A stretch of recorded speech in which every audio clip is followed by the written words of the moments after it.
Hello and welcome to a special Valentine's edition of the Kings of Anglia Ipswich Town podcast. My name's Andy Warren, and I'd like to welcome you into a studio full of three Romeos and Ross Halls to look back at Ipswich Town's 0-0 draw with MK Dons. Happy Valentine's Day, everyone. Andy Warren, Stuart Watson, Mike Bacon, Ross Halls, all here. Lads, I've got a poem to get us started. Would you like to hear it? Yes, please. Yes, please. It's really good. Roses are red, MK was blue. Town wanted 3 points, but just one will do. That's beautiful. What do you think of that?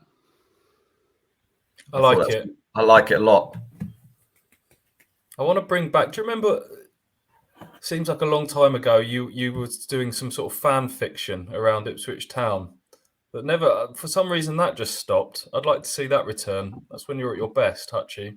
I'll be honest. I have been working on something for a long time, but it's just not coming together how I want it. It's a fictional Ipswich Town based detective series.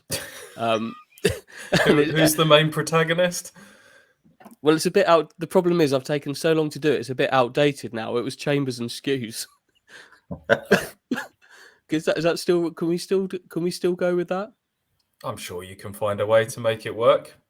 I've workshopped it so much. I've got like files on my computer of this, like trying to make it work. But I've written a few chapters. It just hasn't quite come together. They're the cops, are they? They are, but they're kind of a bit downtrodden. Like the first ones, I think it started with Luke Chambers kind of waking up in a haze, having been playing Mario Kart all night, and was a bit confused about what had happened. There's a bad guy in it that was just called M as well. That was Mick McCarthy. Yeah. But it's just not come together how I'd like it. Mike, do you feel threatened as our resident author? This sounds quite promising, to be honest, because I come from a Starsky and Hutch era, you see. So, and of course, you being Hutch, sort of straight away. There's also a little link there, and Chambers and Skews. That sounds. You could see him swing, sort of charging over the bonnet of a car, and flying into action, and then Big M. He's the baddie. Mm. Yeah, I like it. Can you put me in touch with your publisher? Boomsong Publishing. Yeah, that's the one. Yes, they'll take it. They'll take it on. But I quite liked your introduction, to be honest. That dulcet. I haven't heard that sort of whispering. Have you ever done a late night show? You've done something like that, haven't you? What I've done there is I've tried something that isn't really me, and it's not. And I don't feel like it's come off as I'd liked it to. So, this is an interesting start to our week, isn't it? I liked it. Did anybody get any Valentine cards? Because I did. No. What did it say, Mike? Roses are red, violets are blue. Some poems rhyme, but this one doesn't. Was one of them. And I won't tell you the second one because it was rude. But I've had two. Love is in the air, everyone. Ross, love in the air in your house? Yes, although we don't celebrate Valentine's Day because luckily our anniversary clashes with it a little bit, so joint thing. Yeah. What anniversary? Yeah. What anniversary? Well, it's been in a relationship with my girlfriend. Yeah. But nothing, Mike sounds like are you a traditionalist, Mike? You have to have a ring on it for anniversaries to count. Absolutely. Yeah, I saw you get this, don't you? So we've been together now 3 years, 4 months, and 6 days as regards as on last week. So we're going out for a meal, things like that. I don't do that. Oh. There was a discussion after we got married as to whether you should continue sort of marking the original anniversary, which Ross is obviously, when you first get together before you're married, and then your proper anniversary then takes over. The original's forgotten, right? You can't be doing that twice a year. No. I couldn't even tell you the first one now. There you go. Case closed. Right. That wasn't how I thought this podcast was going to start. I think I've sent it off in an odd direction. Mark's not here. We are. But we're going to talk about Ipswich Town's 0-0 draw with MK Dons. That's as romantic as it gets. A nice 0-0 draw, because nil is love in tennis. So it's fitting. Do you see? Very good. Yeah, very good. Where do we want to start with it then lads? Probably looking at Stu and Ross here. Giving you at the game. Where should we start? Where do you want to start, Stu? Both managers felt that their team shaded it. Ipswich probably on performance levels, I would say. An even first half, Ipswich shaded the second. MK Dons will feel that they had the better of the chances. Christian Walton's made the bigger saves. Overall, a draw was about right. And overall, I think it's a decent point for Ipswich. Just keeps things ticking along at that 2 points per game. Stops that sort of win-win loss pattern. I thought it was an improvement on Sheffield Wednesday and Bolton, and sets up a nice little run of fixtures, 5 fixtures against bottom half sides coming up. So point in the pocket, move on. I was pretty happy with that. Just like last week, mate, we can't just move on. We can't do that. No, good point. No. We'll spend an hour more talking about it and probably thousands more words in print, and then we'll move on. It is a shame that a winner couldn't be found in front of all those fans, though, couldn't it? Like what a day that was, seeing a sort of 2-tiered away end packed with fans. Ross, I'd agree with Stu. You come away from that feeling positive about Ipswich Town, but just how positive would it have been if somehow they'd managed to find a winner in front of that away following? Yeah, like when the players came out, the beginning of the game, it just the away end was just inflatables going about, some rude stuff, some inflatable dolls, and what was flying about, and it was just a sea of blue, and you feel like it. I know people will probably chuck things at me about this, but it felt like being at Wembley because you have a whole section of away fans, and then then MK Dons just empty seats pretty much. But if a goal went in, unbelievable. It would have been limbs, as we were saying last week. But it felt, even though it was a 0-0 draw, it didn't feel like a Mick McCarthy 0-0 draw. Park the bus and every point's a prisoner. It felt controlled. Have a clean sheet. And we just someone needed to do something special to get that goal. Thankfully, Scott Twine didn't do that because he had an opportunity to do that late on in the game. But a good point, and as Stu said, it breaks the cycle of the win-win lose. It's now win-win draw. We've had that discussion a couple of times recently about I think at games, Stu, I think you've used the expression a couple of times. There are 0-0 draws, and then there are 0-0 draws. And Ross is right, isn't it? Yeah, I had a friend text me on Saturday night, just who's sort of half interested in the Ipswich results, just because he knows I cover them, and he just texted me, "How bad was that today then?" Having just literally seen the scoreline, and it's actually really enjoyable. I thought both managers said what a great advert it was for League One football. 2 young British coaches that have really sort of earned their stripes in academy football, that set up their teams to play possession positive football, and both teams gave it a real good go. And I did have a sneaky feeling, didn't I? I said in the last podcast that ultimately that might just sort of cancel each other out, and I had 0-0 as a prediction, and that's how it turned out. But a really enjoyable game to watch. I thought it was one that you couldn't really take your eyes off. As Ross says, it was just going to come down to a moment of magic that might separate the two sides. In the end, we didn't get it, but it wasn't for want of trying, was it? McKenna was very, very insistent afterwards that I'm not interested in draws because draws aren't going to get us where we want to be. We tried to, I wouldn't have taken a point beforehand. I didn't settle for a point at any stage during the game. We've mentioned Mick McCarthy a couple of times in there. They would have got to a point in that game where he'd have then gone, take that, and we'll see it out. McKenna brought on Bon and Norwood in a double substitution towards the end, which was nice to see. But it wasn't to be, sadly. It wasn't to be. They were attacking that away end in the second half, and you just wondered whether that moment was coming, but it didn't. But no, I'm feeling really good about things. I'm certainly, a couple of weeks ago, just starting to wobble a little bit after that Gillingham home game. It was starting to feel like, are the performances there? that are going to get this ball really rolling. But the last couple of games have, got me believing again, shall we say? Mike, 7,000 away fans is pretty remarkable, isn't it? And just to fill in a couple of gaps for you, in case you didn't work it out, Mike, the inflatable thing that Ross didn't mention was a penis. Wow, I thought it might be. I didn't want to sort of guess if that was going to be the question you fired to me. Could I guess the inflatables? So thank you for at least putting that in for me. That's excellent. Well, sorry, a bit of a slip of the tongue there. So yeah, that's great. No, that's fantastic. I'm glad to see so many inflatables floating around the MK Stadium. Fantastic. 7,000 fans. Yeah, I mean, I wasn't at the game, so I can't comment on the action. But just looking at the table, thinking of momentum, thinking of form guides, that's a decent result.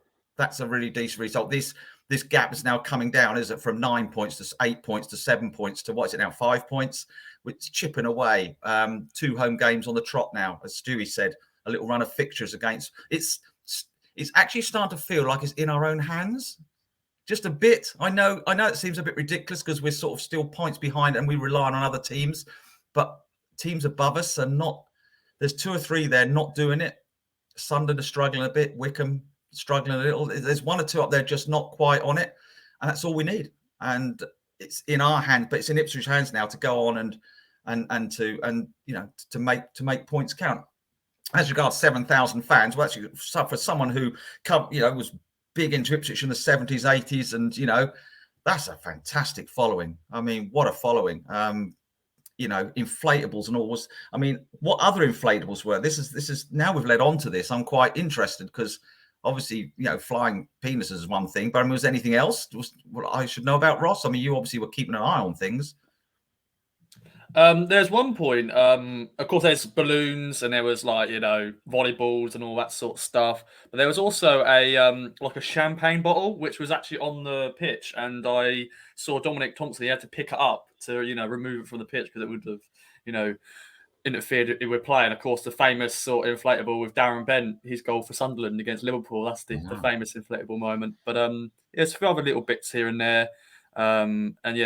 At the end of the day, most of them went on the pitch, and then sadly the players had to burst them because they're going to interfere in play. And then I remember overhearing some stewards saying, "We've got to sort these inflatables out; they're everywhere," because they were all on the floor and everything. But I remember I was sort of hitting some of the balls back so they can, so fans can still enjoy it. I actually hit one of the ball boys with it by accident, not the other thing. It was one of the balls. Yeah, I just hit it back and it just I'm not a great throw, so it hit him. But no, it was good. Donuts, dinosaurs, sheep, palm tree, Wes banana. Burns. One inflatable Wes Burns. Yeah, as Jesus, because the obvious thing. I'll find the picture as you speak, and I'll bring that up. Okay, I'm interested to see that. I mean, I think Ipswich Town fans, who are remarkable, obviously we are remarkable, but a remarkable bunch of fans, need to take as many inflatables as they can to every single away game. Now, they're not taking enough, is the way I would put it. They need to take more, and the more ingenious, the better. And I would like to see an inflatable Stuart Watson, perhaps floating around in the away end. I mean, that would be just. There's so much you could do with this, isn't it? It's a treat. Where are we getting an inflatable Stuart Watson from? No idea. I like Inflatables Day. I think once a year it's good. I'm not sure. I want it every game.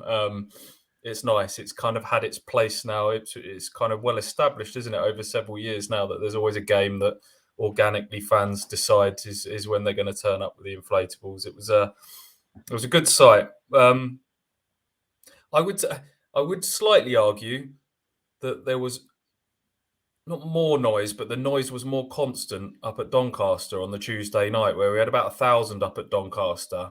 And that's your real hardcore going up to South Yorkshire on a Tuesday night. And they kept going the whole way through and made a lot more noise than 1,000.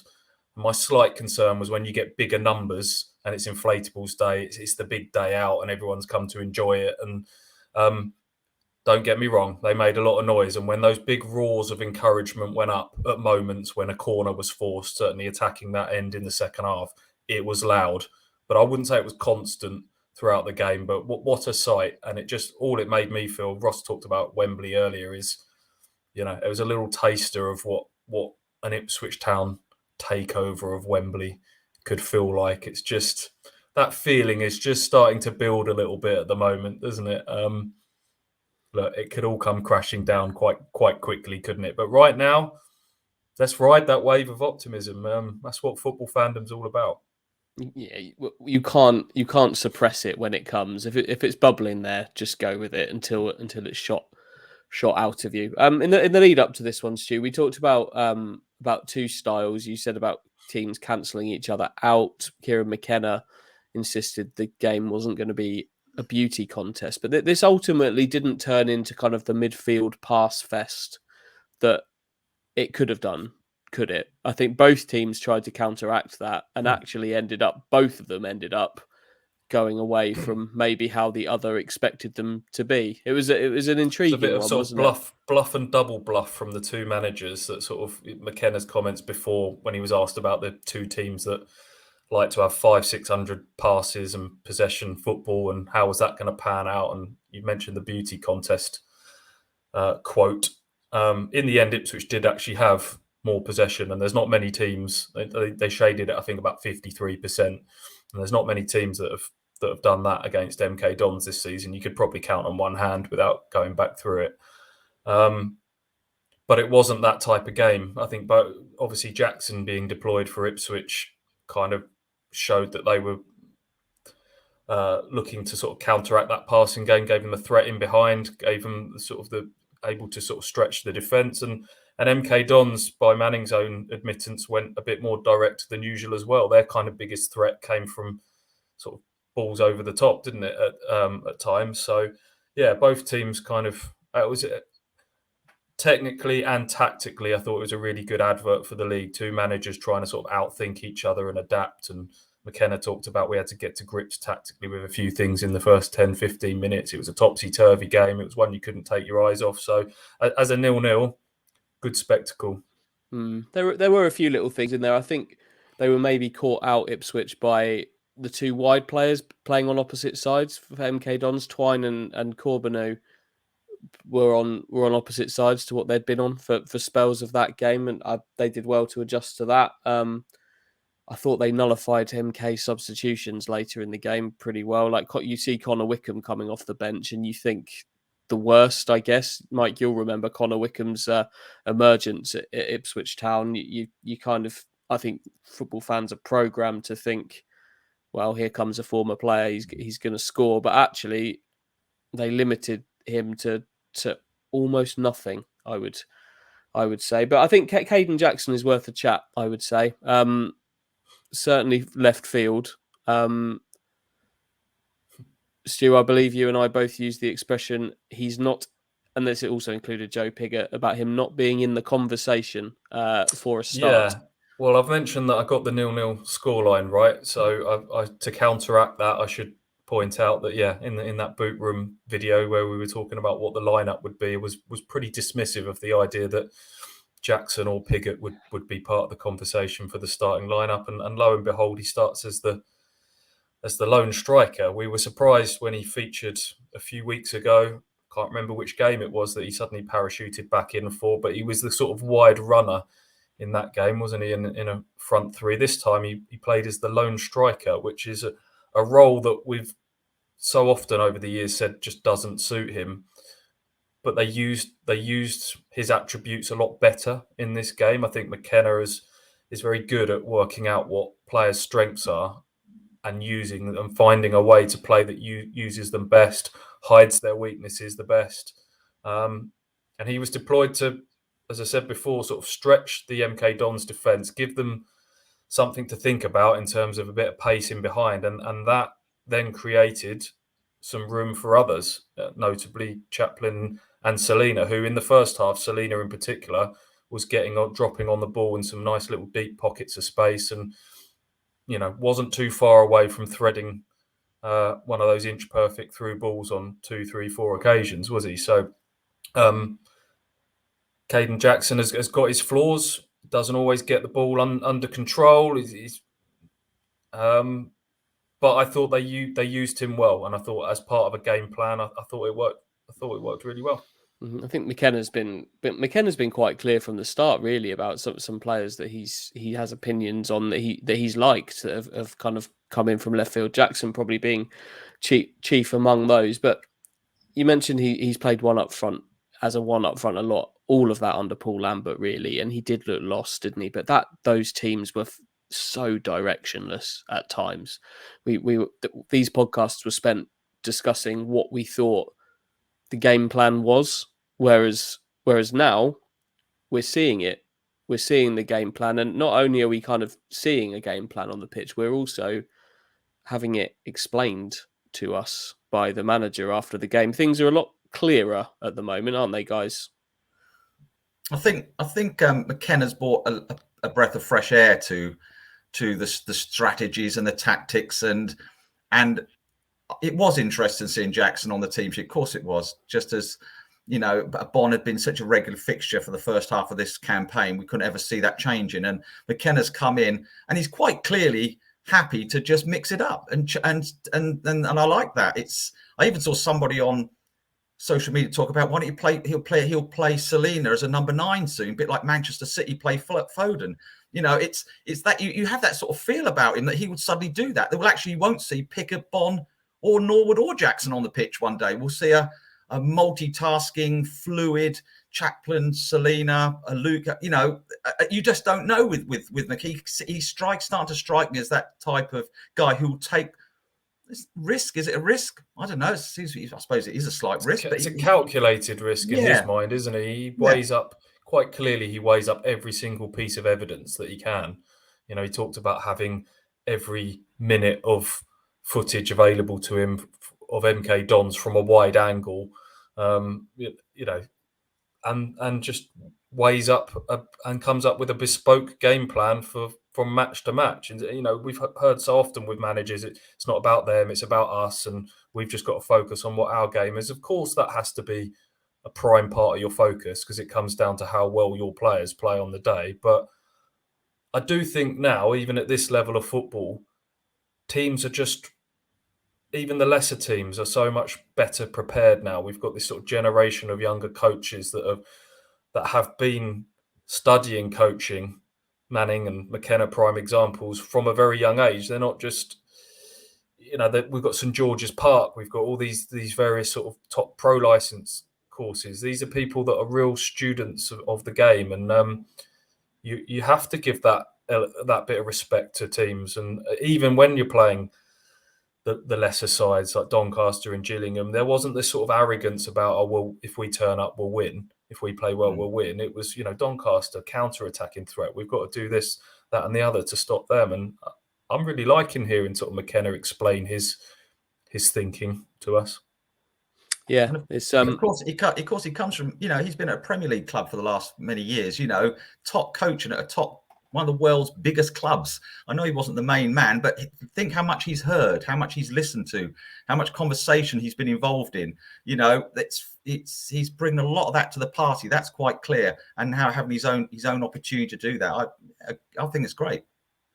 Ross, what are you making of things at the moment? And also, is there any other players you want to pick out from their performance from the game on Saturday? Yeah, I echo what you guys just said about McKenna. It is just refreshing. His interviews, you can just listen to him all day talking about the game of football. He's a student of the game, as we've said before. With a club interview, he was saying, even Stevens, he said that a couple of times. I like that phrase, nice little phrase. But no, we've got to mention Sam Morsy, haven't we? Returning back in that midfield, and wow, we've missed him, haven't we? Driving forward. Sadly, your bet didn't come off, Hutchie. Sadly, did get a few opportunities. I was like, oh, take a pop, Sam. Go on. I'll keep going with that, mate. Don't worry. That's a consistent one until he scores. But yeah, and for him, he was man of the match, weren't he? For Town's point of view, Walton had a good game as well. Of course, many great saves, but just Morsy, just for me, just calm. But then also, he just gets in there, don't he? Tackles, attempts to drive in the middle of the pitch. At some part of the game, he was the most threatening player on the pitch for Town. And it's just good to see him back. And that's Backerson now is played alongside Carroll, Evans, El Mazzuni. Did he play at Yep. Doncaster? Now Morsey. Yep. So Backerson's had a lot of partners in that midfield. And yeah, I thought it worked well between them two. Backerson he had a few moments where he lost possession in dangerous areas, but I thought they did all right together. But no, another clean sheet as well, which is good to see. It was an up and down one for Backinson for me. I'd agree with what you said about Morsey.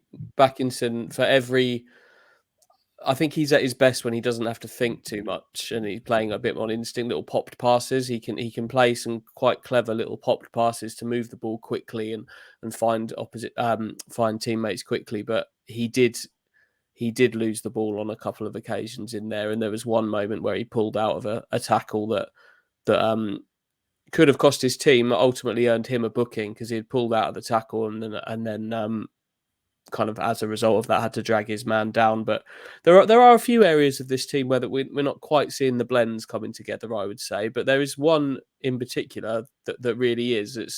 It's a back four of Walton in goal, Donassi, Wolfend and Edmondson, who are coming up to 6 hours without conceding now, and that couldn't be any more different to the start of the season, could it? When 5 were shipped against Bolton, Cheltenham, Burton, Wimbledon, Morecambe, 2 goals to each of those sides.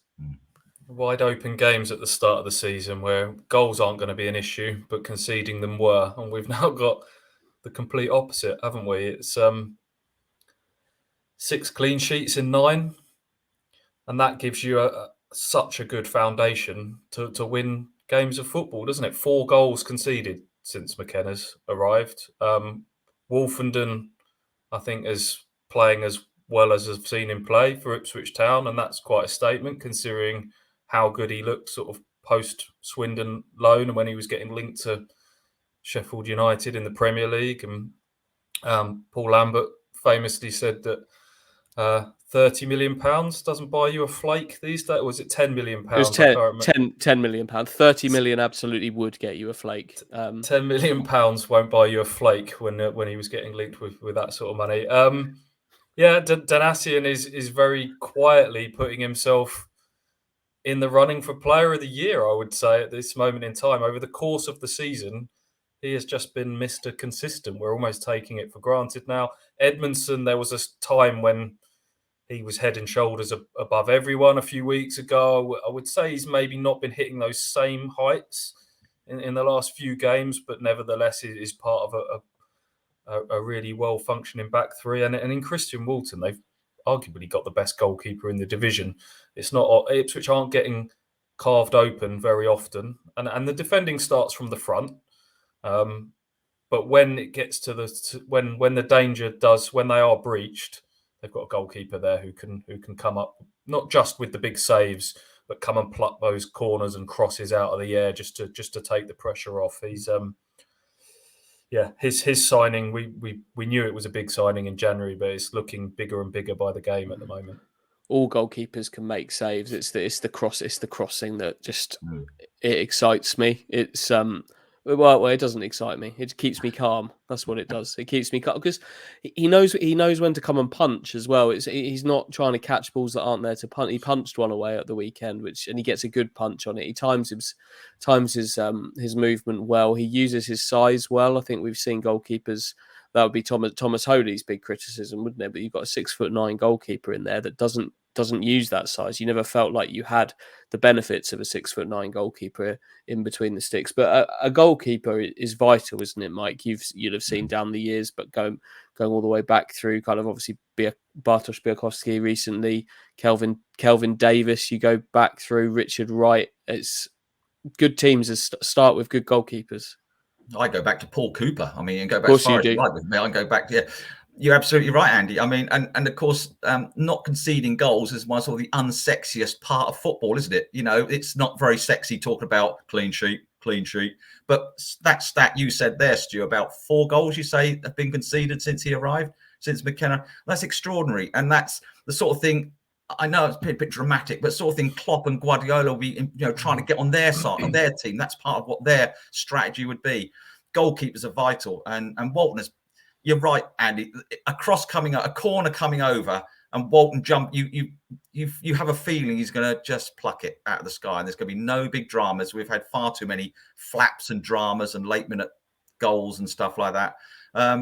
Yeah, I go back quite a few years with goalies. I mean, Paul Cooper obviously was back in the Robson era. It was extraordinary, really. He's quite a smallish keeper, really. A lot of fans, I'm sure, remember Paul. And he was one of the few Ipswich players at that time never to play internationally. The whole team used to go off on international duty. And Paul Cooper and about one or two others were always left. But great goalkeeper, saved penalties for fun. But no, you're right. Goalkeepers are absolutely vital. And Richard Wright's another one, of course. Richard was, of course, saved a penalty in the playoff final, and so on and so on. I think you're right. Christian Walton is going to prove to be, I think he's going to prove to be the signing. I know he came halfway. Well, he didn't come halfway through, but all the signings we've made, all those 19 signings at the start of the year, I think we're going to look at him as one of the best, and if certainly one of the top two. The great thing about these clean sheets for me is that they're not based on backs to the wall defending. They're not grinding out clean sheets. They're not clinging on, but manfully heading balls away for 10 minutes and seeing it over the line. That I actually just feel really sort of calm and assured watching this Ipswich side, which is a really weird feeling. It's the possession football, which is a big part of it. It's if you keep, as I said before, if you keep the ball, you can't concede. So that sort of eats up time. And I just feel like if this team gets in front, they're not going to let leads slip. Whereas under Cook before, it was just sort of wide open football, kamikaze football, where they just weren't respecting the spaces that were getting left in behind, or they just weren't fit enough to cover the gaps that they were leaving with the fullbacks bombing on and everything. But I just feel really calm watching this Ipswich Town side. And yes, the goals aren't flowing at the moment, but hopefully that will come with time. But you don't get a sense watching them that, a goal's coming here. We're going to score in a minute. You don't often get that sort of sense of building with them, but I don't get it going the other way as well. Like, we're under the cosh. It's only a matter of time before a goal goes in. So, yes, it's an odd sensation, isn't it? Sort of watching a team and not really feeling like, we're going to concede.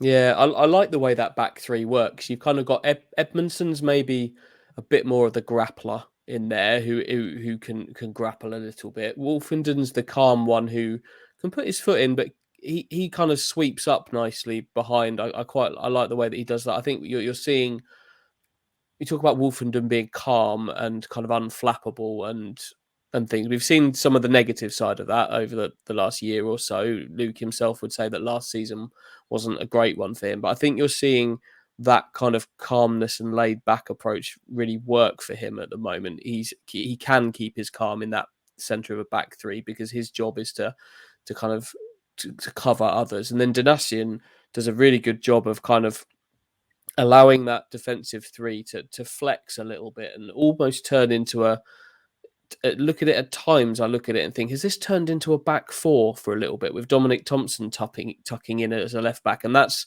in a bid to release Wes Burns, who is clearly as an attacking a right wing back as you can get. So it works really nicely. But if they could just get a couple of the other blends across the pitch kind of coming together, they haven't really, we haven't seen Morsey and Evans, the midfield two that I would pick, play for a month now due to that suspension. And it's just about finding those other blends to kind of click in certain areas to make the fully complete performance. I would go as far as saying that if Lee Evans had played that game on Saturday, that might have been the difference for Ipswich Town.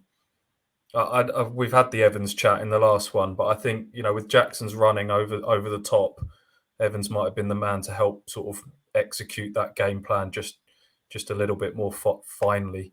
When that Evans-Morsey partnership gets going again, I think that we might see Ipswich just hit another gear. Well, hopefully it's not too long until we do see that. Lee Evans missed out with illness at the weekend, so it remains to be seen how long it takes him to be back from that. That's turned into a bit of a love letter to Ipswich Town there, a bit of a love letter to Kieran McKenna. So on this so very special Valentine's Day, unless anyone's got any other MK thoughts before we move on, has anyone got anything else is bursting out? Ross, you've put your hand up. Do you need a wee? No, we won't mention what happened before the MK Dons game on our way up. That was a very embarrassing moment. No. No, we won't mention it. No. But no, I found the Wes Burns inflatable, so here it is. Who's made that? So for audio listeners, what have we got here? We've got Wes Burns' face on the body of an inflatable Jesus. And someone's drawn an Adidas logo, an Ipswich Town crest, and the Ed Sheeran sponsorship onto the chest of Jesus Christ. Who's made that? Jack Wilborn from Twitter, and Wes Burns actually replied to it, and he went, "Oh no." So yeah, we like it, Jack. Yeah. We So love it.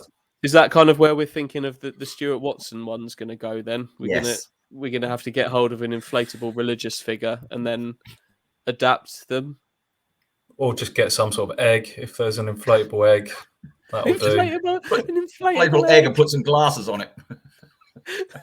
Oh yeah, 10 KOA points to the listener who can attend the game with an inflatable egg, dressed up as Stuart Watson. So from our Kieran McKenna in Ipswich Town love letter, we're going to move on to some other Valentine's Day fun in a minute. But Mike, you're an old romantic, aren't you? What are you? Yeah. You're also a writer of. I almost want to call it erotic fiction. But are you currently kind of penning any kind of Valentine's specials at the moment for your wife? Do you have you presented her with a written poem or anything for today? I haven't done a poem as such, but I have just I just whispered in her ear this morning. I won't go into too much detail. I'm taking you down the pub tonight. Happy Valentine's Day, and a little kiss in the ear. And that was lovely because I told her she could drive as well. Because obviously we've got a little way to go. I said, you can take the car. And it was beautiful. And she just looked at me. Didn't say anything, just looked. So it's going to be a beautiful evening. A few pints. Obviously, a couple of pints for you. Well, yes. A couple And of she pints. picks you up at 11. She may just drop me off. Couple of packets of knobby nuts, and we're away. I mean, so yeah, it was just a little gentle, just a little whisper, really, nothing more. It's but beautiful. Thank you. That is beautiful. And a nice sneeze from Ross. Anyone else got any? Ross, you're a soppy old thing. Let's be honest. You must have something up your sleeve. I was doing a thumbs up because I was about my sneeze. But yeah, Okay. I'm a soppy. I'm a sensitive soul. I love my rom-coms. And snuggles in bed, and on the sofa with a blanket. Yeah, I'm not a poet though. I can't rhyme, so I don't do any of that. But I like chocolates, so I bring them to the party because I eat them as well. Yeah. So but yeah. What about roses? What about roses? Not right now. I was going to say not flowers. I think they're just we have flowers in the house like all year round just to make it pretty, the living room. But I just think it's what's the point? Just one day. I love my girlfriend all year round. Beautiful. There we go. Beautiful. Yeah. Beautiful. And Stu, what have you got me? I'll tell you later. I'll show you later when we meet up later. Yeah, we are meeting up on Valentine's Day. Of course, we are. We are. We are spending Valentine's Day evening together for a work purpose. All the big days we will spend together. Easter, we'll do that. We'll do that together as well, won't we? Boxing Day, we'll do that. Valentine's Day, didn't have to, but we are. It's just the way we roll. Right, to finish up today, then we're going to do some more love-themed Valentine's nonsense. I like this, Andy. Andy, I like this. Do you? Yeah. Do you? Yeah. Good. That's good. I'm glad you do. Hopefully people that are listening love it as well. I just want to hear more from Ross, if I'm completely honest, about blankets. Snuggles, blankets, chocolates, and all the love. What's your pet name that is given to you by your better half? Just Rossi. Or I don't know if we should say this or not. No, if it's rude, don't say it. No, move on. Move on. Move on. That could be the After Dark podcast. Yeah. Maybe. Move on. Maybe. Anyway, we're going to go around the group, and I want to know something that you love about Ipswich Town in 2020. We have a few goes round the table at this. Not 2020. There wasn't an awful lot to love about it. Don't bring that back. If you can think of so that's 2 years ago. If you can think of something that you did love about Ipswich Town in 2020, then feel free. But something you love about Ipswich Town in 2022. Who wants to kick us off? Well, I'll kick you off if you like. I mean, I like what I like this 2022. This and as we're moving into the McKenna era, is the Ipswich Town fans always very knowledgeable, of course, because we've had great managers over the years playing great football, and Ipswich fans know their football. You can't BS Ipswich fans when you're playing crap football, okay, which we've seen too much of over the last decade. And now they're seeing a bit of decent football, some decent ideas and some decent plotting. And I'm loving it. And of course, our fans are fantastic going the numbers they're going. So that's what I love about Ipswich Town. Am I allowed to say what I don't love? Yeah, you are. It's not really what this is all about, Mike. I'll be honest. But if you've got something that you don't love, that's fine. Just had a pie again the other afternoon. Just one pie on a cold plate. That's all I'll say. That's not romantic, is it? Not at all. Not at all. No. Sorry about that. But that's in the press box I'm talking about, obviously. But that's enough from me. But yes, loving the fans, loving the good football. That's what I'm loving about it now, and a purpose and an idea. But if it came with a side portion of mash, that'd be perfect. You'd be happier with that. Okay. Anyone else got something they love about Ipswich Town in 2022?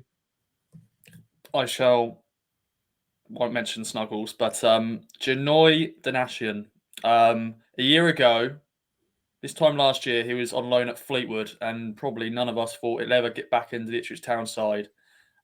And as Stu mentioned earlier, Player of the Year, definitely. He's been fantastic. And I know he's got his own fan club, which is, well, because he deserves it. But yeah, he's been fantastic, and it's just great to see. And finally, he's found his home at Town again. Is he your boy now, Ross? Until he's not your boy, obviously you'll just drop him at any given moment. But I think he's more Hutchie's boy, because he's been there through his pain of getting loaned out, and Paul Lambert comes in, and Paul Cook and all that. And I think now on Saturday I turned to Andy when the team sheet came out and said, if you'd have said 2 years ago, pick a moment in time that and described the journey that Ipswich Town Football Club would have gone on. Marcus Evans will eventually go. Some Americans will come in with loads of money. We'll have 2-3 managers appointed, sacked. The whole squad will be bombed out. But 2 players from this current setup will still be starting a big game at MK Dons under former Manchester United assistant manager. Pick 2 players. You wouldn't have been picking Caden Jackson and Janoy Donatian, would you? They've for them to have crawled out from the rubble that's been around them has been quite remarkable, really. Ross, you mentioned that Janoy's got a fan club there. I wish he did have a fan club. Do you remember kind of back in the 90s where individual football players actually had their own fan clubs? I remember Lee Sharp had one. I think I heard someone talk about this on a podcast at one point recently. Lee Sharp had his own fan club that hosted parties and stuff, and you signed up for it if you wanted exclusive Lee Sharp access. Do you think Janoy is that something Janoy's got? Is that worth his time? I think you'd be up for that. I think he seems that sort of bloke, very laid back bloke. It was a nice little. I think that must have been his daughter. He carried on the pitch. It was just got the sea of blue, and it was just Janoy left on the pitch. I think all the players left by that point, and it was just a nice little scene there. Him, holding his kid, playing very well as well. And it's just great to see. Good old JD. What are you getting from a player fan club? You're going to get a newsletter. Are you going to Yeah, get some signed sort of photo. goodie bag sent in the post from time to time? Yeah, Birthday, you get birthday card every year. birthday card, Birthday definitely. card. Maybe an exclusive night of 10-pin bowling Yeah. where all fan club members go bowling. Packet of pencils. Yeah, you always need a pencil, don't you? Yeah. So, yeah. Stu, anyone you're starting a fan club for, or anything you love at Ipswich Town? What do I love about Ipswich Town? I love. Sounds a bit flimsy. The community of Ipswich Town. It's sort of seeing those fans there at the weekend, and we get to, in our own small way, get to sort of be part of that community or help sort of bring that community together at times. And that's McKenna talked about that being really humbling, looking at that away end. I think we find it really humbling to sort of interact with people in person via this.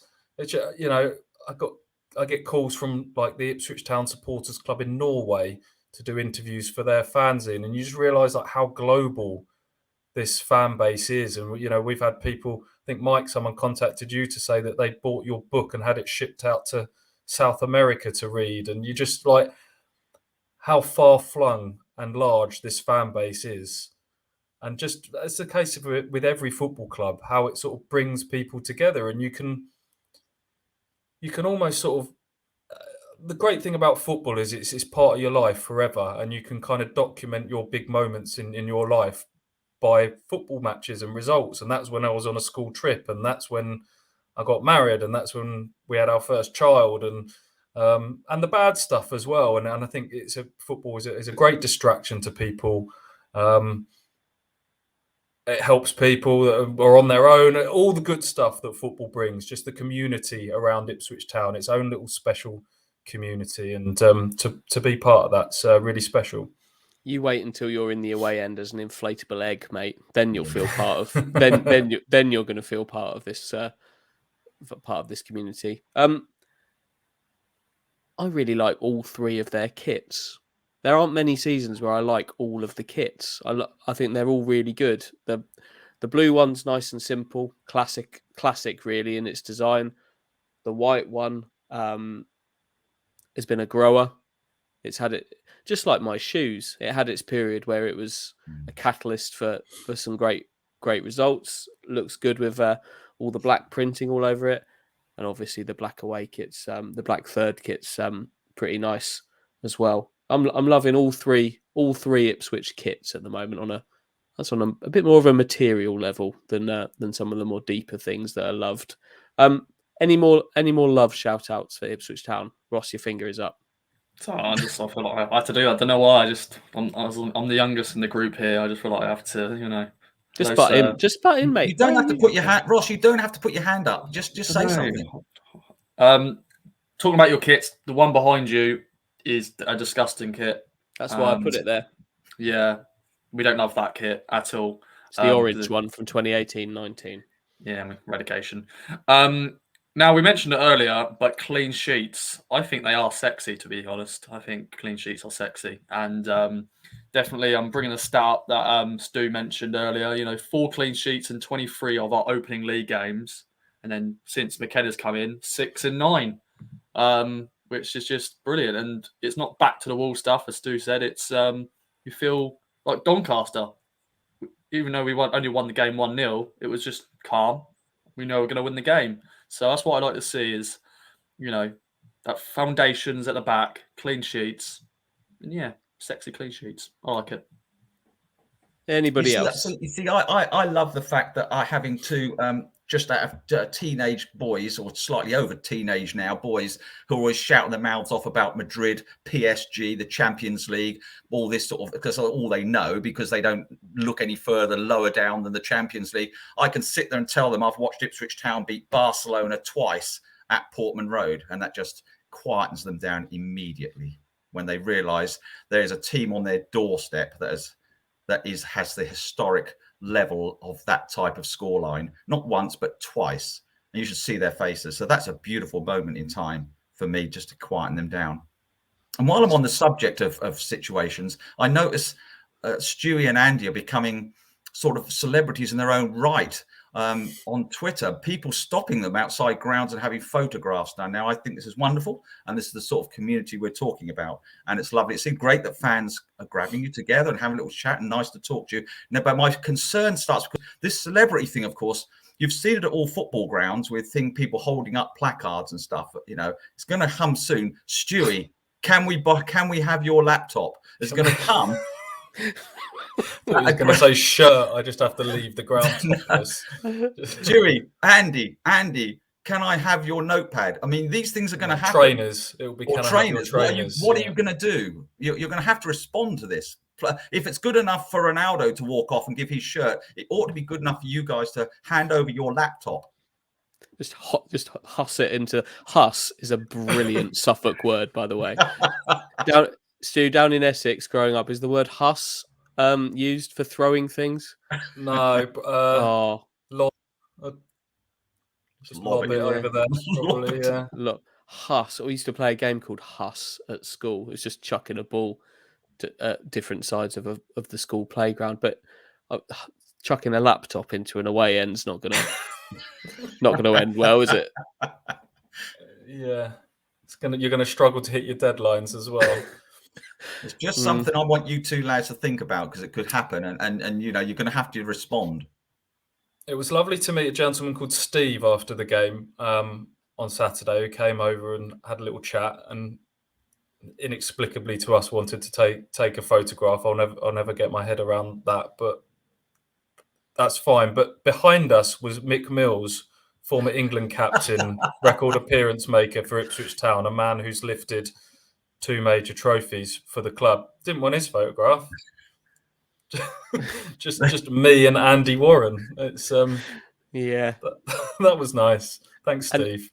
And the resulting tweet, which tweeted the photo, described us as professors of football. How do you feel about that? I'm not a professor of anything. You put yourself down, Stu. You don't realise, some of us, we sort of just we wait on bated breath for your every word when it comes over on a tweet, or when it comes over your 5 observations. Sometimes 6 observations, but you've only put 5 down in the heading. That's just the mind of a professor. Has anyone got anything else they love about Ipswich Town before we start to wrap? Mine is a slightly more. I've tried to think of ones that are a bit more timeless. Players come and go, styles change. I've talked about the fans and the community. My other one is Portman Road. I just love Portman Road. I love walking out of the train station and seeing it poking up high in the distance. I love the fact that as these sort of new modern stadiums are popping up on the outskirts of town, we've still got one in the middle of the town centre, surrounded by the county council buildings and a bus station opposite the main drive. And Mark Ashton talked about the font, just the small things like the font of Ipswich Town meaning something along the top of that sort of corrugated iron, and just the history. You can feel the history of it. I love that walk down to the press box. Sort of, there's a corridor that stretches along sort of behind the director's box down to the press box that's just got packed with old newspaper cuttings and images of the history that Mike speaks of. You can just feel the history of the club in that stadium now. And obviously the new work that's been done on the outside with the murals has taken things to a new level. You've got the statues of Ramsey, Robson, now the Beattie one, which I think is magnificent. And I often hear sort of opposition reporters come to here and almost looking around in awe and just saying, this is proper. And they look out across that fan zone and go, what a facility that this club has got, when you see all the youngsters sort of, running around and kicking a ball out before the game. I just love Portman Road. And I love the fact it's called Portman Road and will remain Portman Road. And the owners have said, there's no sponsor coming this way. This means something. It's I think it's one of English football's proper grounds, and I love it. I think that's a beautiful sentiment, Stu. I like it. That is beautiful. I just love the vibe of Ipswich Town at the moment. It's exactly, you can't quantify it. It's happening on the pitch. There's a connection with the manager already. They've got one of the world's most famous men is not only a supporter but has his name on the shirt in Ed Sheeran. He's bringing Ollie Murs to games. The former Manchester United manager was in the crowd watching the other day. They're taking 7,000 fans for an away game in League One when they're still kind of in mid-table in the third tier and have been there for 3 seasons now. To have that kind of vibe around it is pretty remarkable, I would say, because the League One's been miserable for Ipswich Town. It's been awful. It's been full of crushed hopes and false dawns that have just fallen away twice now.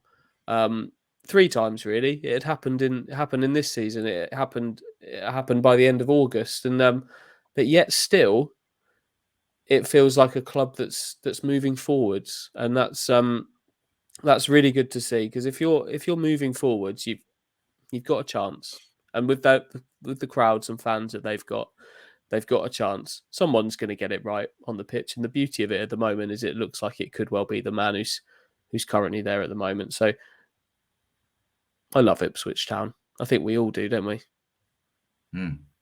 Absolutely. Brought me some fantastic memories over the years. And, obviously I'm lucky enough to go back all those years. But yeah, as you rightly say, for the first time for far too many years, I do feel more as positive. And I know sometimes we've said that and said, I feel positive, but have we really? It's sort of more hope than positive. I feel positive, but in a sort of a more mellow way, in the fact that the manager doesn't come running out high five and blue is he and all this, that and the other. He just strolls out and it's all just calmed down a little bit. And now we're doing our talking on the pitch, where I felt there was a lot of talking off the pitch at the start of this season, particularly, and it has been in previous seasons. And hopefully a great few months ahead. Hope so. I think that's a pretty good place to end it. And on this Valentine's Day, it is very important that we mention to you our sponsors, Manscaped. It's not too late. Still don't know what percentage you're going to get off at the checkouts using our code KOA. I think it's 20%, but today's the day to go and have a look at all their products. If you want to sort out your below the waist grooming, or indeed your ears or nose, Mike. Mike. Well, yes, well, my ears are fine. Do a little nose shave once in a while. I probably don't do harm, I suppose. Weed whacker will do you there. So check that out. Thank you for listening. If you like what you've heard, why not leave us a review? They boost some egos, and if you really like what you've heard, please take an inflatable egg to the Burton game and draw Stuart Watson's face on it. That would be amazing. Thanks for listening, and we'll see you again later in the week.